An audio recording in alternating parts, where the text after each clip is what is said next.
This channel does not promote any violent, harmful, or illegal activities. All content provided by this channel is meant for an educational purpose only.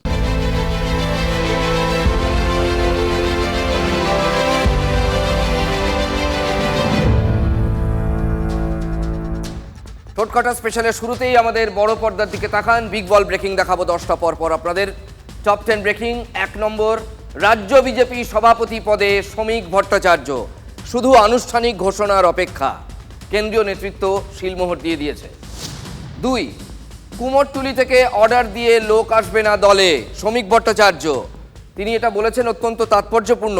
অন্য দল থেকে লোক নেওয়া হবে কি না হবে যা নিয়ে একাধিক সময় বিতর্ক হয়েছে, তিনি এই মন্তব্যটি করেছেন। মন্তব্যের মানে বোঝা অত্যন্ত সহজ। কুমোরটুলি থেকে তো অর্ডার দিয়ে লোক আসবে না, মানে অন্য দল থেকে লোক নিতেই হবে, কিন্তু পুরনোরাও থাকবে না। 2, 3 নম্বর, অভিজিৎ সরকার খুনের চার্জশিটে পরেশ পাল এবং স্বপন সমাদ্দারের নাম।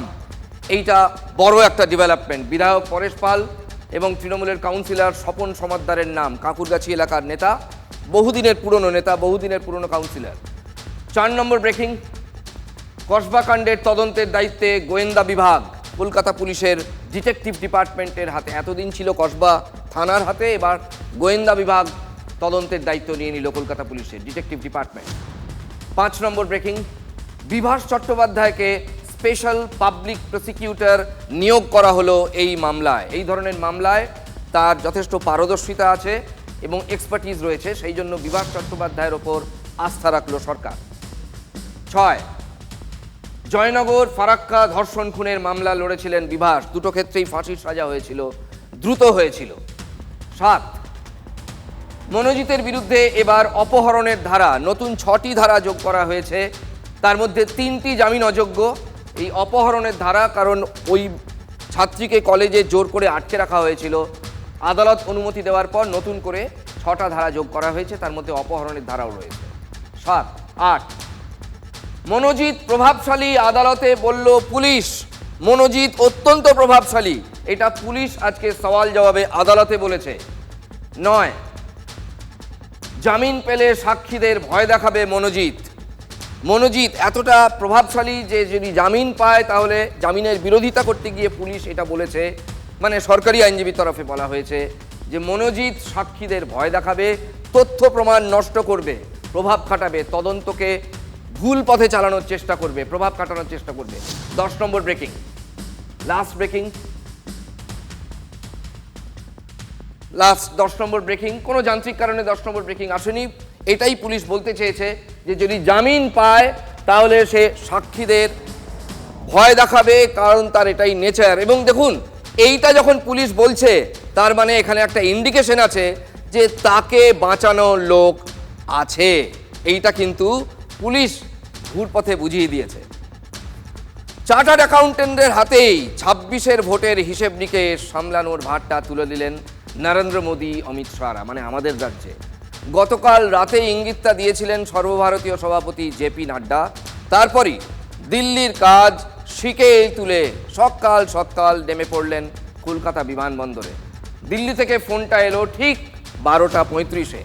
বেলা বাড়তেই সল্টলেক সেক্টর 5-এ রাজ্য বিজেপি দফতরে গিয়ে রাজ্য সভাপতি হিসেবে মনোনয়নপত্র পেশ করেছেন রাজ্যসভার এমপি শ্রমিক ভট্টাচার্য।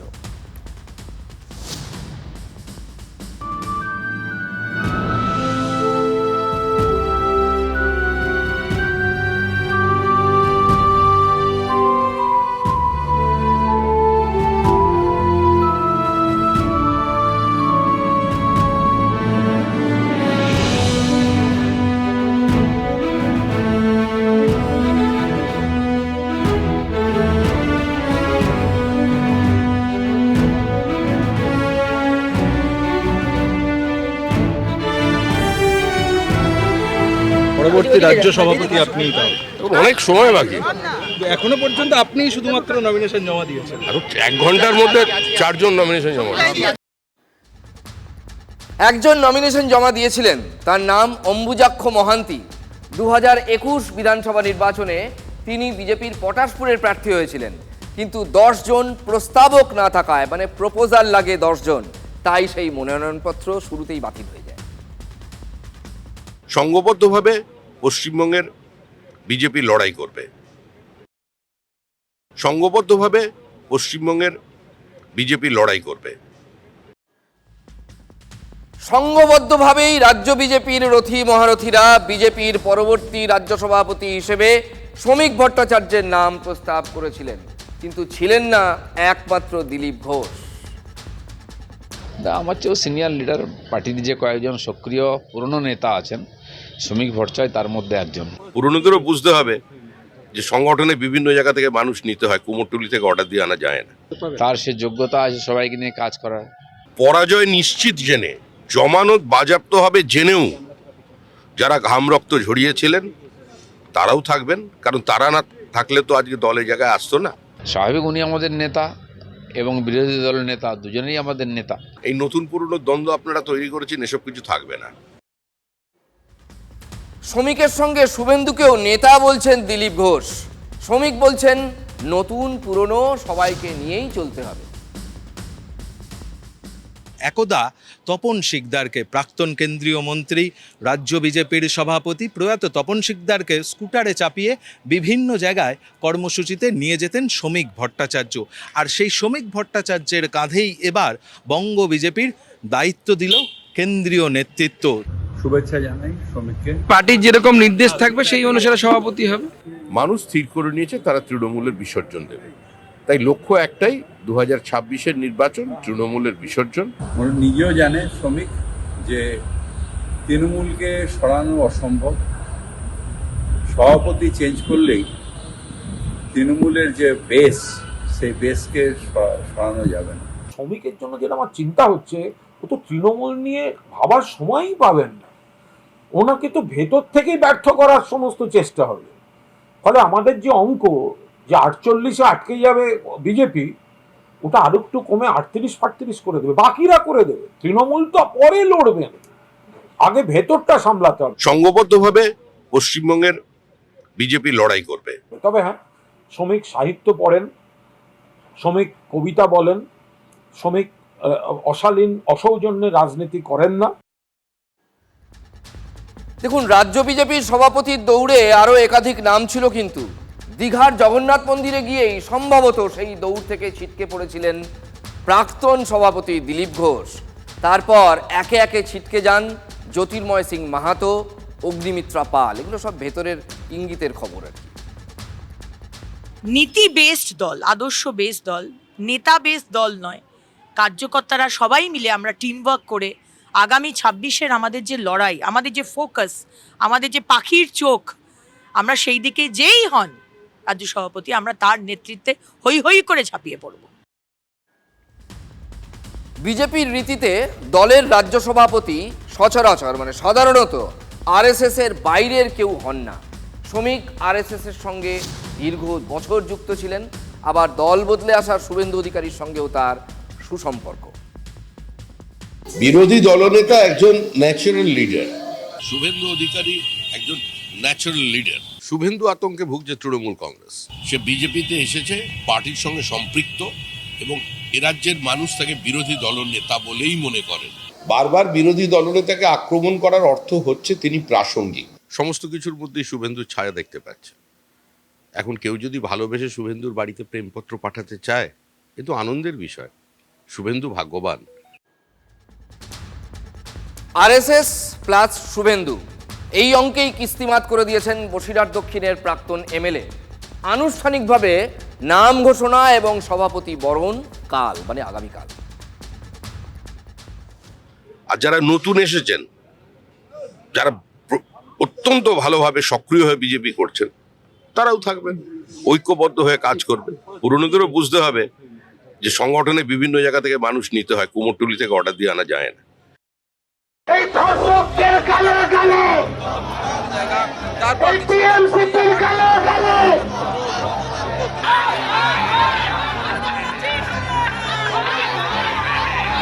যতক্ষণ এই রাজ্যে এই মুখ্যমন্ত্রী থাকবে ততদিন মা বোনের সম্মান আমরা ফিরে পাবো না। যেমন কর্ম তেমনি ফল। আগামী দিনে তোদের কোনো জায়গা নেই, তোরা আখের ছিবড়ে নকল টাকার মতো রাস্তায় পড়ে থাকবি। আগামী দিন তৃণমূলের ভবিষ্যৎ।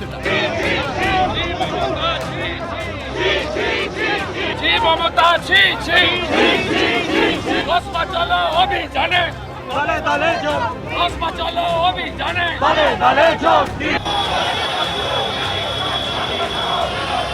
এই মুহূর্তে একদিকে বৃষ্টি অন্যদিকে পুলিশি বাধা, এই দুইকে উপেক্ষা করে কিন্তু রাজ্য বিজেপির নেতারা তারা মিছিল করছেন এবং এই মিছিল যে রাজবাড়ি থেকে শুরু হয়েছে মিছিল গিয়ে শেষ হবে সাউথ ক্যালকাটা ল কলেজে।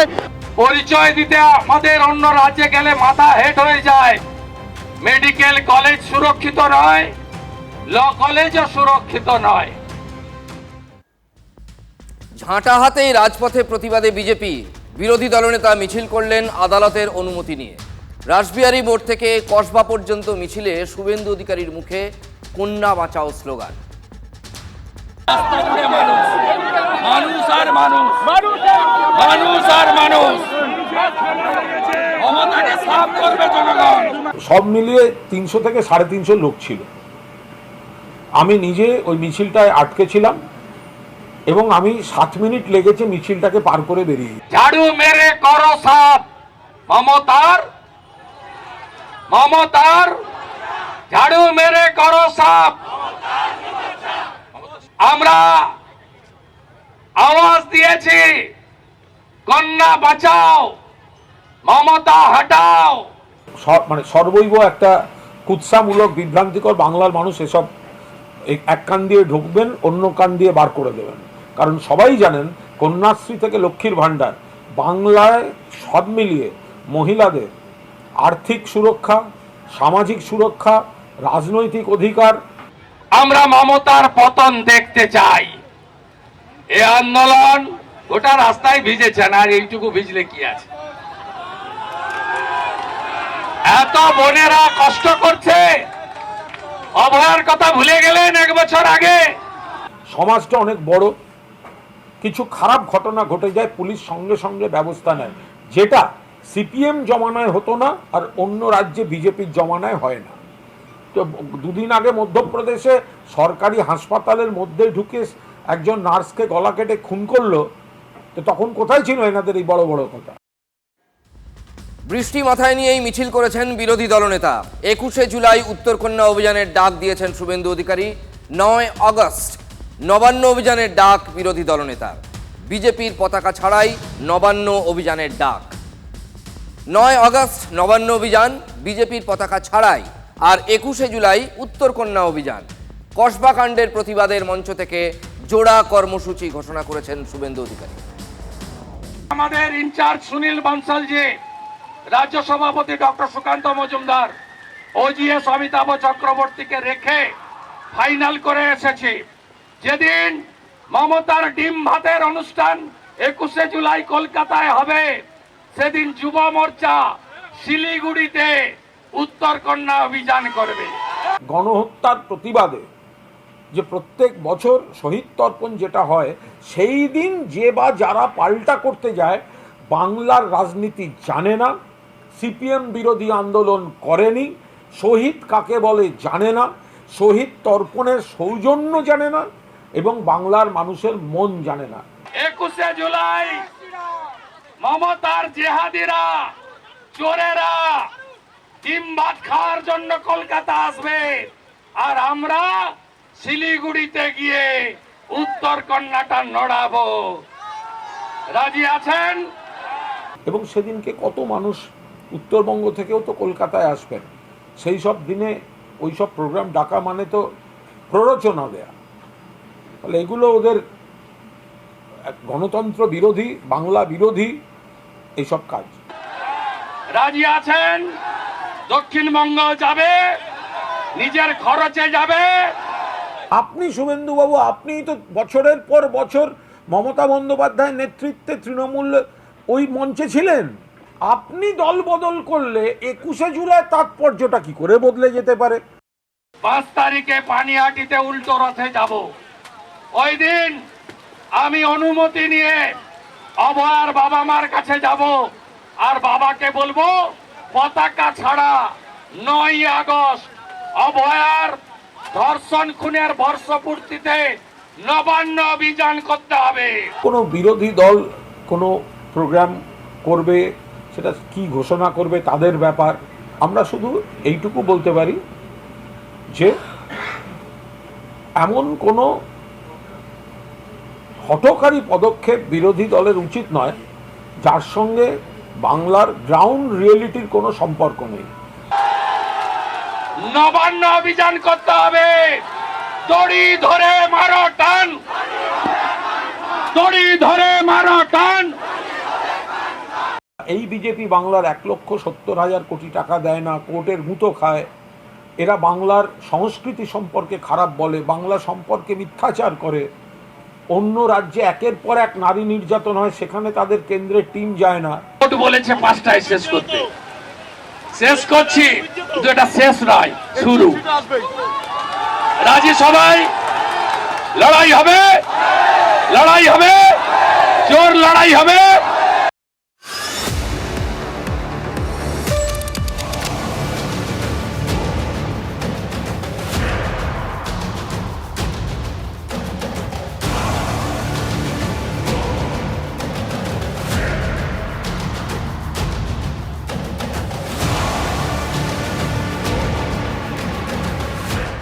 বিজেপির কসবা বিক্ষোভে তিনি নেই, তিনি বলতে দিলীপ ঘোষ। তিনি চলে গিয়েছিলেন আজকে খড়গপুরে নিগৃহীত বাম নেতা অনিল দাসের বাড়িতে। এলাকায় যিনি সবার প্রিয় ভীমদা, বেশ আপনজন, ইমেজটা এইরকমই। বামেরা বাংলায় ক্ষমতায় নেই, কিন্তু খড়গপুরে ওই এলাকায় প্রবলভাবেই আছেন ভীমদা। লোকের মুখে মুখে আত্মার আত্মীয়তার সম্পর্ক করে ফেলেছেন মানুষের সঙ্গে, এবং বিপদে আপদে তিনি পাশেই থাকেন, প্রতিবাদ করেন। এহেন ভীমদাকে হেনস্থা, রাস্তায় ফেলে পেটানো, মানে জুতো পেটা করা, এটা এলাকার মানুষ কিন্তু খুব ভালোভাবে নেননি। এটা ঠিক যে অনেকেই সাহস করে প্রতিবাদ করতে এগিয়ে আসেননি সেদিন, কিন্তু সবাই যে তাই ব্যাপারটা ভালো লেগেছে এমনও কিন্তু নয়। অনেকেই ভেতরে প্রতিবাদ করেছেন। শাসক নেত্রী বেবি কোলের দলের লোকজনও কিন্তু বেবির এই আচরণ ভালোভাবে নেয়নি। ভীমদার জায়গায় যদি রামদা কিংবা শ্যামদা হতেন, তাও কি কোনো শুভবুদ্ধি সম্পন্ন মানুষ এটা সমর্থন করতে পারেন? অনিল দাসের রাজনৈতিক পরিচয় ভুলে যান। একজন বয়স্ক প্রবীণ মানুষকে এইভাবে রাস্তায় ফেলে জুতোপেটা করা যায়? গায়ে রং ঢেলে দেওয়া যায়? শাসকের ঔদ্ধত্য, বেবি কোলেদের ঔদ্ধত্য আজকে কোন চরম জায়গায় পৌঁছে গিয়েছে, এটা তার একটা নজির। এই অসৌজন্যের রাজনীতির বিপরীতেই দিলীপ ঘোষ আজ সেখানে, মানে অনিলবাবুর বাড়িতে গিয়ে সৌজন্য দেখাতে চেয়েছেন। যাক, এটুকু অন্তত ভালো যে সৌজন্য একেবারে মরে যায়নি।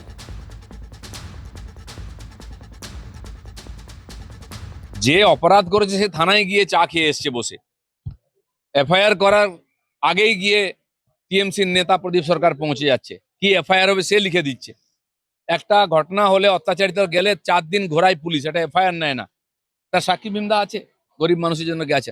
এই যদি পুলিশের ক্যারেক্টার হয় তো মানুষ কার কাছে যাবে? টিএমসি খালি মিউনিসিপ্যালিটি জিতেছে, তার জন্য যদি এই অবস্থা হয়, তাহলে এমএলএ এমপি জিতে গেলে এখানে তো থাকতে পারবে। এই মহিলারাই আমার সঙ্গে এরকমের অপকর্ম করতে চেয়েছিল, আমাকে বিক্ষোভ দেখিয়েছিল, আমাকে আটকাবার চেষ্টা, আমার গাড়ি আটকাবার চেষ্টা করেছিল, কিন্তু দিলীপ ঘোষকে আটকানো সহজ নয়।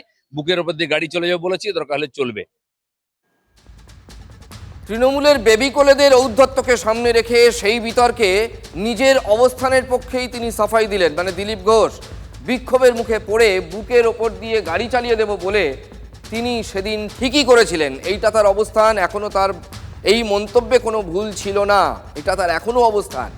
এই খড়গপুরেই সেদিন ঠিক কি হয়েছিল চলুন একবার মনে করিয়ে দিই। আরে টাকা দিয়েছি, কারো বাপের টাকা নেই, আমি টাকা দিয়ে বানিয়েছি। তোমাকে বলেছি আপনি এমপিও একজন বাপ তুলে বলতে পারেন? 14 পুরুষ তুলবো, তোমার বাপ মত দিয়েছে, বেশি নাকামি করবে না। সব তৃণমূল কুত্তা সব জায়গায়। হ্যাঁ গলা টিপে দেবো, তোর বাপ কে বলবে? তাহলে টাকা দিচ্ছে, ভিখারি পার্টি নয়, টাকা দিয়েছি। এই কুত্তারে চেয়ে যেতে দাও। কার বাপ বলুক, কার বাপের টাকা? দিলীপ ঘোষ বাপ তুলেই বলবে, যারা ঘেউ ঘেউ করবে তাদেরকে বাপ তুলেই বলবে। কাজ করতে পারে না, কাজ করে উদ্বোধন করছে, আবার ঘেউ ঘেউ করছে। হিম্মত হয় কি করে? এই 500 টাকার চাকররা এরা কিছু করতে দেয় না, ঘেউ ঘেউ করে।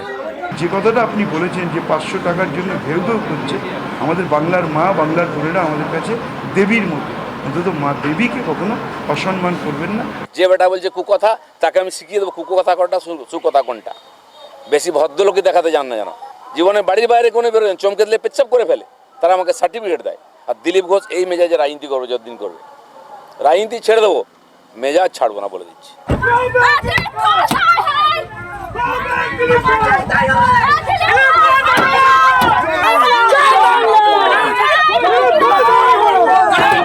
আমি পুলিশ অফিসারে এএসপি অফিসে ফোন করলাম যে আমি 10 মিনিট টাইমিং দিচ্ছি, ওদেরকে বলুন চলে যেতে, নাহলে কিন্তু হসপিটাল হয়ে যেতে হবে। দিলীপ ঘোষ খালি মুখে বলবে না, দিলীপ ঘোষ খালি বলেছে। কালকে বলেছিলাম গাড়ি চালিয়ে দেবো উপর দিয়ে, আমি কিন্তু সত্যি সত্যি চালিয়ে দেবো। আমার সামনে নেই পিছনে নেই, মা আমার নাম কেটে দিয়েছে লিস্ট থেকে। তোমাদের কি হবে ছেলে মেয়ে বউদের ভেবে তারপরে আমার সঙ্গে লাগতে আসবে। ওই ঘটনার কিছুদিন পর দিলীপ ঘোষ হাত পাকে বাঁধা পড়েছেন। আগে পিছুটান ছিল না, এখন কিন্তু পিছুটান একটা তৈরি হয়েছে। বাড়িতে সদ্য বিবাহিত স্ত্রী, এখনো কি সেই একই মেজাজে কথা বলবেন দিলীপ ঘোষ? বুকের উপর দিয়ে গাড়ি চলে যাবে বলেছি, দরকার হলে চলবে। এই ধরনের মহিলাদেরকে আমরা সময় থেকে আলাদা করবো। আর যারা যে ছোট লোক নেতারা এই মহিলাদেরকে তৈরি করেছে এবং তার পিছনে দাঁড়িয়ে আছে, তাদেরকেও এক্সপোজ করবো।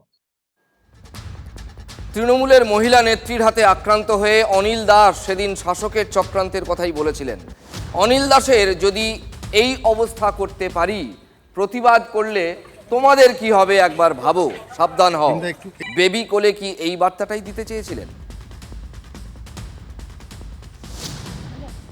যে প্রতিবাদ করবে তাকে প্রাণে মেরে ফেলো। এই পরিবেশটা তৈরি করার মধ্য দিয়ে যাতে কোনো প্রতিবাদ না হয়, তার একটা চক্রান্ত চলছে এই তৃণমূল দলের পক্ষ থেকে। আমি প্রশাসনের কাছে দাবি করব 12 ঘন্টার মধ্যেই 4 জন যেন অ্যারেস্ট হয়, এবং যে ঘরটা ভেঙে দেওয়া হয়েছে, দেওয়াল পায়খানা বন্ধ করে দিচ্ছে, তার দেওয়াল দেওয়া হয় এবং পায়খানাটা চালু করা হয়। যদি না হয় 12 ঘন্টা পর আমরা বামপন্থীর পক্ষ থেকে বৃহত্তর লড়াইয়ের জন্য আমি প্রস্তুতি নেব। তৃণমূল শোকজ করেছে বেবি কোলেকে, কিন্তু পুলিশ এখনো গ্রেফতার করেনি বেবি কোলেকে। এফআইআর দায়ের হলেও পুলিশ বেবি কোলেকে গ্রেফতারে পিছপা কেন? পুলিশের বাঁধো ঠিক কোথায়?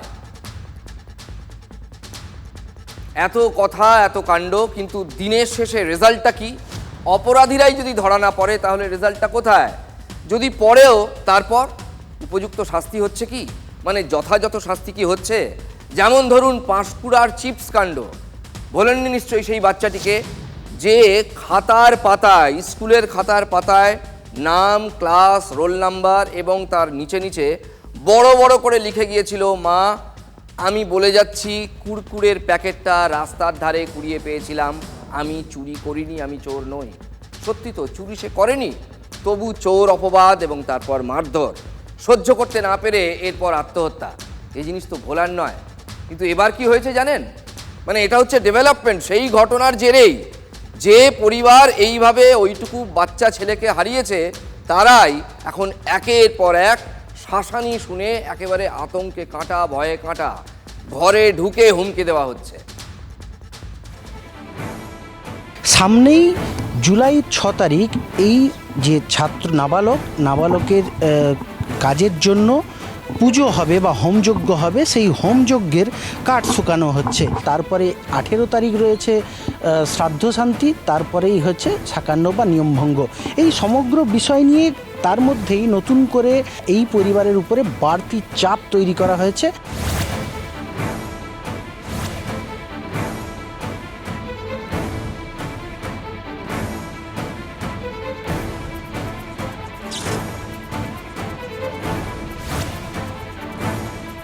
হচ্ছে তুমিও আছো, তোমার মেয়ে তো আছে, একটা সন্তান চলে গেছে, এটা কি আরসি করার ঘটনা হলে সুবিধা হবে? তো এটাই জন্য আমরা ভয়ে আতঙ্কে আছি। এরা যে ধমকানি দিচ্ছে, মেয়েকে না স্কুল পাঠাতে পারছি না, কিছু ভয়, নিজেদের ভয় লাগছে। একজন হারিয়ে গেছে, হারানো মা বাপের কি কষ্ট, যে একজন চলে গেছে মানে আরেকজনকে আঁকড়িয়ে বাঁচা আমাদের। ছেলে যেখানে গেছে তো মেয়েকে সেখানেও পাঠিয়ে দেবো, এই নানা রকম হুমকি দিচ্ছে, এই করতেছে, কেস তুলতে হবে, এই করতে হবে। আমি মানে কি করব না করব আমি কিছুই ভেবে পাচ্ছি না। এখানে স্থানীয় প্রধানকে আমি তখন জানালাম ঘটনাটা, প্রধান বলল এত আমি কিছু করতে পারবো না, প্রধান তোমরা থানায় চলে যাও। থানায় গিয়ে আমরা একটা জিডি করেছি। থানা পুলিশ না হয় হলো, কিন্তু তাতে কি ওই পরিবার আশ্বস্ত হতে পেরেছে? উত্তরটা সহজ, একেবারেই আশ্বাসের কোনো ব্যাপার নেই। তারা ভয় পাচ্ছে। তার কারণ ঘটনায় মূল অভিযুক্ত কিছুদিন আগেই গ্রেফতার হয়েছে শুভঙ্কর দীক্ষিত, সিভিক ভলান্টিয়ার। তার দাপট যে কম নয়, সেটাই এবার প্রমাণ হলো। কারা তার হয়ে হুমকি দিতে ব্যস্ত বলুন তো? ছাত্রের পরিবার কিন্তু উত্তরটা একেবারে নাম ধাম বলে জানিয়ে দিচ্ছে। কে বলেছে কথাটা? পুলক বলেছে। ওরা, হ্যাঁ, পুলক গোস্বামী। ও কি করে জানা আছে কিছু? ওই তো এর কাজ করে, হোমগার্ডের কাজ করে। পুলক গোস্বামী আর অমল গোস্বামী, তিনি হচ্ছে সিভিক পুলিশ। তারপরে তার ভাই দীপক গোস্বামী আর প্রদীপ গোস্বামী, আর তাদের স্ত্রীদের নাম। এই যে পুলক গোস্বামী, তিনি হোমগার্ডে কাজ করেন, তার পাশাপাশি কিন্তু পরিবারের বাকি সদস্যরা বিভিন্ন পেশায় সংযুক্ত, কেউ ব্যবসা করেন বা কেউ ঠিকাদারি করেন, এই ধরনের, অর্থাৎ প্রভাব, আর্থিক প্রভাব কিন্তু পরিবারের রয়েছে বা সচ্ছল, আর্থিকভাবে সচ্ছল, এবং যে কারণে এলাকায় বিভিন্নভাবে তাদের দাপট চলে।